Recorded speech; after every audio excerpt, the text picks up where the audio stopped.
नमस्कार, मी प्राची घाणेकर. महाराष्ट्र एक पाऊल पुढे या कार्यक्रमामध्ये आपल्या सगळ्यांचं स्वागत. आखाती देशांमधील युद्धजन्य परिस्थितीमुळे भारतामध्ये लॉकडाऊन लागणार असल्याची अफवा पसरलेली होती.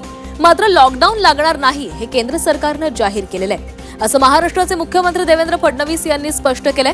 तसंच याबाबत अफवा पसरवणाऱ्यांवर फौजदारी कारवाई केली जाईल असंही मुख्यमंत्र्यांनी सांगितलंय. याबद्दलची खोटी माहिती कुठल्याही सोशल मीडिया प्लॅटफॉर्मवर टाकणं किंवा पुढे पाठवणं हा सुद्धा गुन्हा ठरेल आणि अशा गुन्ह्यातल्या प्रत्येकावर फौजदारी कारवाई होऊ शकते. त्यामुळे खोट्या अफवा पसरवू नका, नाहीतर फौजदारी कारवाईला सामोरं जावं लागेल असं आवाहन मुख्यमंत्र्यांकडून करण्यात आलंय. लॉकडाऊन लागणार नाही हे केंद्र सरकारने जाहीर केलेलं आहे.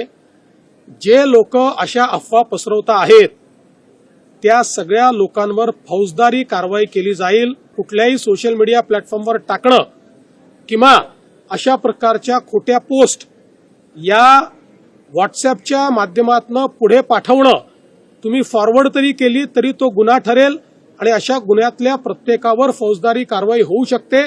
त्यामुळे मी सर्वांना या ठिकाणी स्पष्टपणे सांगतोय की खोट्या अफवा पसरवू नका, नाहीतर फौजदारी कारवाईला सामोरं जावं लागेल. माओवादाविरोधातील लढ्यामध्ये महाराष्ट्र पोलिसांनी निर्णायक यश मिळवले. आता माओवादाची चळवळ राज्यामध्ये नगण्य पातळीवर आली आहे अशी महत्त्वपूर्ण माहिती मुख्यमंत्री देवेंद्र फडणवीस यांनी दिली आहे. तसंच किमान 3 वर्ष C60 मध्ये सेवा बजावणाऱ्या जवानांना राज्य शासनामार्फत विशेष C60 पदक देण्याची घोषणाही मुख्यमंत्र्यांकडून करण्यात आली आहे. मुख्यमंत्री देवेंद्र फडणवीस यांच्या उपस्थितीमध्ये पोलीस महासंचालक कार्यालयामध्ये वरिष्ठ पोलीस अधिकाऱ्यांची अर्धवार्षिक परिषद पार पडली. गडचिरोली सारख्या भागात आता विकासाचं नवं चित्र उभं राहतंय. तसंच लोकशाहीची मुळं बळकट होत असल्याचं सांगत माओवादाची चळवळ राज्यामध्ये नगण्य पातळीवर आली असून आता तिच्या पुनरुज्जीवनाला आळा घालणं हे पुढील आव्हान आहे असं मुख्यमंत्री देवेंद्र फडणवीस म्हणाले. पोलीस विभागाने सातत्याने प्रयत्न करून महाराष्ट्रामध्ये माओवाद हा जवळपास संपुष्टात आणला. ज्या लोकांनी किमान 3 वर्ष C60 हा जो आपला फोर्स आहे माओवादाच्या विरुद्ध लढणारा त्यामध्ये काम केलेलं आहे, त्या सगळ्यांना C60 मेडल हे देण्याचा निर्णय आज या ठिकाणी मी घोषित केला आहे. मुंबई शहर झोपडपट्टी मुक्त करण्याच्या उद्देशानं महाराष्ट्राचे उपमुख्यमंत्री एकनाथ शिंदे यांनी हिंदू हृदय सम्राट बाळासाहेब ठाकरे नागरी लोककल्याण अभियानाची घोषणा केलेली आहे. महत्त्वाचं म्हणजे एकीकडे झोपडपट्टी पुनर्विकासाला गती देत दुसरीकडे नेत्रम तंत्रज्ञानाच्या मदतीनं नव्या झोपड्या उभारल्या जाऊ नये याचीही काळजी घेतली जाणार आहे. राज्य शासनाच्या निर्णयामुळे मुंबईतील झोपडपट्टी पुनर्विकास प्रक्रियेला मोठी चालना मिळणार असून नागरिकांना अधिक सुसज्ज आणि सुरक्षित घरं उपलब्ध होण्याचा मार्ग मोकळा होणार आहे.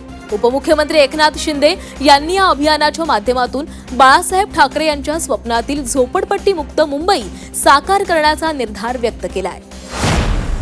महिला सक्षमीकरणाच्या दिशेनं एक ऐतिहासिक पाऊल टाकत महाराष्ट्र सरकारनं महिला सरकारी कर्मचाऱ्यांसाठी प्रसूती रजा कालावधी वाढवण्याचा महत्त्वपूर्ण निर्णय घेतलाय. आता केंद्र सरकारच्या धर्तीवर राज्यातील शासकीय महिला कर्मचाऱ्यांना 180 दिवसांची प्रसूती रजा मिळणार असून आवश्यकता असल्यास ही रजा कमाल 1 वर्षांपर्यंत वैद्यकीय प्रमाणपत्राशिवाय वाढवून घेता येणार आहे. उपमुख्यमंत्री सुनेत्रा पवार यांनी घोषणा केली आहे. 180 दिवसांची अनिवार्य रजा आणि 1 वर्षांपर्यंतची अर्ध पगारी अतिरिक्त रजा यामुळे मातेचं आरोग्य आणि बालसंगोपन दोन्ही सुधारेल. तसंच मातृत्वाचा आदर करणं ही राज्याची जबाबदारी आहे असं उपमुख्यमंत्री सुनेत्रा पवार म्हणाल्या. राज्यातील कुपोषणावर प्रभावी नियंत्रण मिळवून महिला आणि बालकांच्या आरोग्य आणि पोषणामध्ये लक्षणीय सुधारणा घडवून आणण्याच्या दिशेनं महाराष्ट्रानं महत्त्वपूर्ण पाऊल टाकलंय. महिला व बालविकास विभाग आणि चिल्ड्रन्स इन्व्हेस्टमेंट फंड फाउंडेशन यांच्यामध्ये 5 वर्षांचा सामंजस्य करार करण्यात आला.